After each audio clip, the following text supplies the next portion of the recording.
ایک بار درود شریف پڑھ لیجیے۔ اللہم صلی علی سیدنا و مولانا محمد وآلہ وسلم، صلاۃ والسلام علیک یا رسول اللہ صلی اللہ تعالی علیہ وسلم۔ بنارس میں جو جامع مسجد ہے وہ مسجد کی زمین ایک پنڈت نے دی تھی، اور وہ پنڈت تمام پنڈتوں کا گرو تھا، اور اورنگزیب بادشاہ رحمۃ اللہ تعالیٰ علیہ نے ہندوستان پر 50 سال حکومت کی ہے، اور بنارس کا جو گورنر تھا اس کا نام ابراہیم تھا، اور وہ اتنا عیاس و مکار تھا کہ وہ اس کی خواہش ہوتی تھی کہ ہر روز مجھے ایک نئی لڑکی ملنا چاہیے۔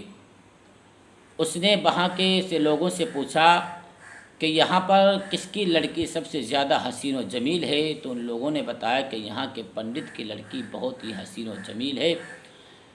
اس گورنر نے حکم دے دیا کہ جاؤ اس پنڈت سے کہہ دو کہ اپنی بیٹی کو ہمارے یہاں بھیج دے، ہماری حویلی پہ بھیج دے۔ وہ لوگ جاتے ہیں اور پنڈت سے جا کر کہتے ہیں کہ تم اپنی بیٹی کو گورنر کی حویلی پر بھیج دو۔ پنڈت کہتا ہے مجھے یہ بتائیے، کیا کوئی بے باپ اپنی بیٹی کو کسی کے پاس بھیج سکتا ہے؟ کیا کوئی باپ اپنی بیٹی کو اسی لیے پرورش کرتا ہے؟ اور اس پنڈت نے کہا اگر تم سے کہہ دیا جائے کہ تم اپنی بیٹی کو فلاں جگہ بھیج دو تو بتاؤ کیا تم بھیجو گے؟ وہ لوگ مایوس ہو کر چلے جاتے ہیں۔ اس گورنر سے جا کر کہتے ہیں کہ اس نے منع کر دیا ہے۔ اب وہ گورنر کہتا ہے کہ جاؤ پنڈت سے جا کر کہہ دو کہ اپنی بیٹی کی شادی ہمارے ساتھ کر دے، اپنی بیٹی کی ڈولی ہمارے حویلی پر بھیج دے۔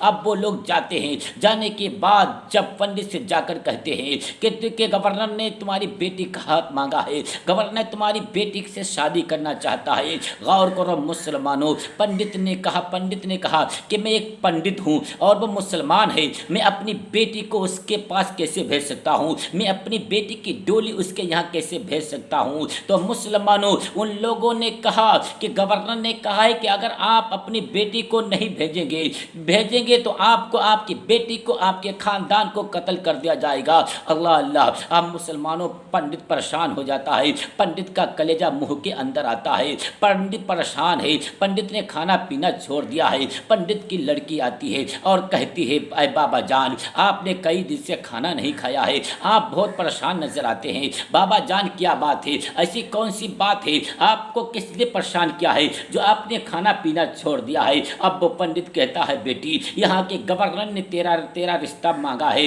یہاں کے گورنر نے کہا ہے کہ اپنی بیٹی کو دلہن بنا کر ہمارے پاس بھیج دو، یہاں کے گورنر نے کہا ہے اپنی بیٹی کی ڈولی ہمارے یہاں بھیج دو۔ اب مسلمانوں پنڈت کہتا ہے بیٹی میں پنڈت ہوں، مسلمان ہے، میں اپنی بیٹی کی شادی اس کے ساتھ کیسے کر سکتا ہوں؟ میں تمہاری ڈولی اس کے یہاں کیسے بھیج سکتا ہوں؟ اس لڑکی نے کہا بابا جان اس سے 1 مہینے کی مہلت مانگ لیجئے، 1 مہینے کی مہلت مانگ لیجئے۔ تو مسلمانوں پنڈت نے کہا بیٹی یہ کیسے ہو سکتا ہے کہ تو اس کی دلہن بنے گی، تو مسلمان کی بیوی بنے گی؟ تم لڑکی نے کہا بابا ایسا نہیں ہو سکتا ہے، آپ 1 مہینے کی مہلت دے دیجئے، لے لیجئے۔ پنڈت جاتا ہے، جانے کے بعد 1 مہینے کی مہلت مانگتا ہے، اسے 1 مہینے کی مہلت مل جاتی ہے۔ وہ آتا ہے، لڑکی اپنی بیٹی سے کہتا ہے بیٹی 1 مہینے کی مہلت مل گئی ہے۔ اب وہ لڑکی کہتی ہے کہ تم مسلمانوں کی بازار میں چلے جاؤ اور وہاں جا کر ایک گھوڑا لے لینا، اور مغلوں والا لباس لے لینا، مغلوں والے کپڑے لے لینا۔ اب وہ مسلمانوں کی بازار میں جاتا ہے، گھوڑا خریدتا ہے اور مغلوں کا لباس لیتا ہے، مغلوں کے شہزادوں کا لباس خریدتا ہے۔ خریدنے کے بعد واپس آتا ہے، اپنی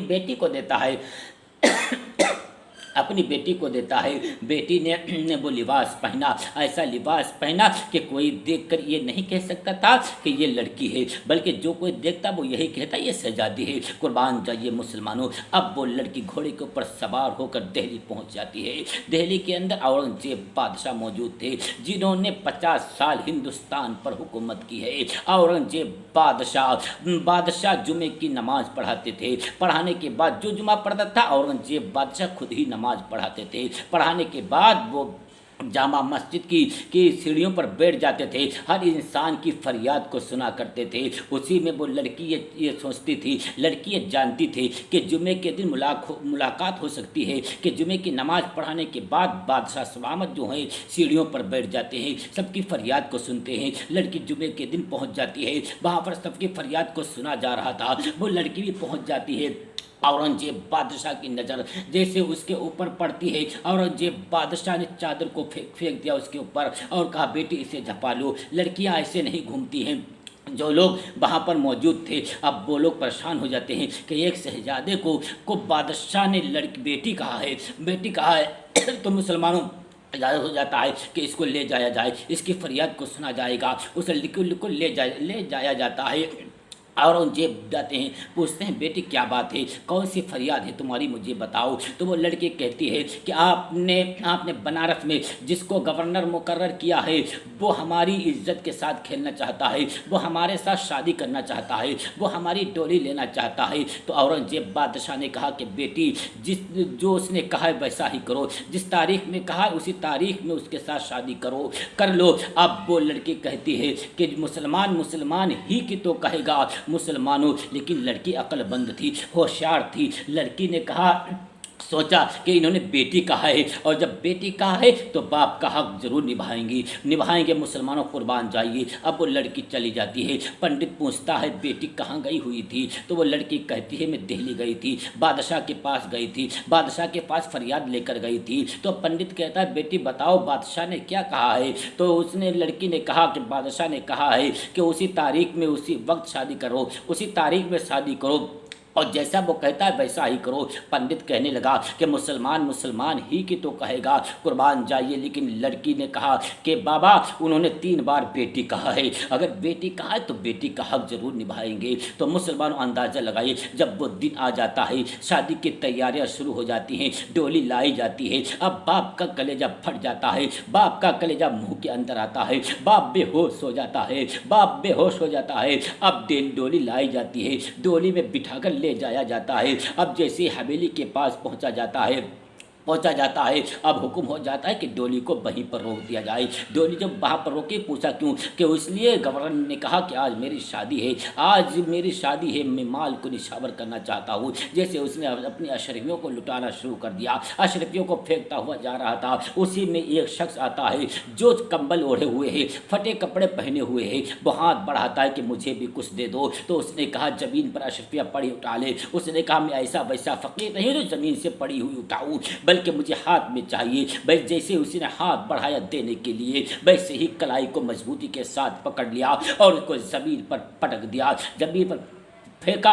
जैसे फेंका, मुसलमानों चादर जब हटाई तो देखा कि औरंगजेब बादशाह वहाँ पर मौजूद है, खड़े हुए। वो और कोई फ़कीर नहीं था बल्कि औरंगजेब बादशाह थे। औरंगजेब बादशाह ने हुक्म दे दिया कि इसको कैद कर लिया जाए। जब उसको कैद किया गया, मुसलमानों एक पैर एक हाथी के पैर से बांधा, दूसरा पैर दूसरे हाथी के पैर से बांधा, उसको बीच से फाड़ दिया, चीर दिया। फाड़ने के बाद ऐलान लगा दिया कि जो इंसान लड़कियों की आबरू के साथ खेलेगा उसका भी यही अंजाम होगा। किसी धर्म की लड़की हो उसकी इज्जत करना चाहिए, उसकी इज्जत के साथ नहीं खेलना चाहिए। अब मुसलमानों पंडित की लड़की की बादशाह को अपने साथ में लेकर जाती है। जाने के बाद पानी को पेश किया जाता है। औरंगजेब बादशाह पानी पीते हैं। लड़की कहने लगी, बादशाह सलाम, आप मेरे यहाँ खाना तनावुल फरमा लीजिए। बादशाह ने वहाँ पर खाना खाया और 2 रकात नमाज अदा की। पंडित ने कहा कि बादशाह, आप तो बादशाह हैं, आपके घर पर तो शाही खाना होगा, लेकिन आपने मेरे यहाँ खाना खाया हुआ है। तो मुसलमानों बादशाह ने कहा कि जब ये आपकी बेटी मेरे पास फरियाद लेकर आई थी, मैंने कसम खाई थी जब तक कि मैं इस बेटी की आबरू को ना बचा लूँ तब तक कि मेरे ऊपर पीना हराम है। जब तक मैं इस बेटी की आबरू को ना बचा लूँ, हमारे ऊपर खाना हराम है। जब तक मैं इस बेटी की आबरू को ना बचा लूँ, जब तक कि मेरा सोना हराम है। मैंने आपकी बेटी की, अपनी बेटी की आबरू को बचा लिया है। इस बेटी की आबरू को बचा लिया है, तब मैंने आकर पानी पिया है। जब मैंने इस बेटी की आबरू को बचाया है तब मैंने खाना खाया है और मैंने 2 रकात नमाज शुक्राना भी अदा की है। अब पंडित कहता है कि आपने यहाँ पर नमाज अदा की है, आज से मैं ये ज़मीन मस्जिद के लिए देता हूँ। आज से मुसलमान इसी जगह पर आकर नमाज अदा करेंगे। कुर्बान जाइए मुसलमानों। आज कुछ लोग कहते हैं کہ اورنگزیب بادشاہ نے تلوار سے لوگوں کو مسلمان کیا. ہندوستان کے اندر جو ہندو تھے ان کو ڈرا کر اسلام کو قبول کرایا ہے. مسلمانوں، اگر اورنگزیب بادشاہ اگر تلوار کی دھار سے اگر اسلام کو پھیلاتے، تلوار کی دھار سے اگر لوگوں کو کلمہ پڑھاتے، تو ہندوستان کے اندر کوئی بھی ہندو نہ ہوتا، بلکہ سب مسلمان ہوتے تھے، ہو جاتے. لیکن مسلمانوں حق فیصلہ ہوتا تھا، چاہے ہندو دھرم کا ہوتا، چاہے مسلمان دھرم کا ہوتا، بلکہ حق فیصلہ ہوتا تھا. اور یہی اسلام میں ہے، یہی ہمارے اسلام میں ہے کہ فیصلہ حق ہونا چاہیے، کسی دھرم کا ہو. تو اللہ تبارک و تعالیٰ سے دعا ہے کہ ہمیں ہر پرسن ہم سے بولنے میں کسی قسم کی غلطی ہوئی اسے اپنے رحمت سے معاف عطا فرمائے. استغفر اللہ ربی من کل ذنب و اتوب الیہ. السلام علیکم ورحمۃ اللہ وبرکاتہ.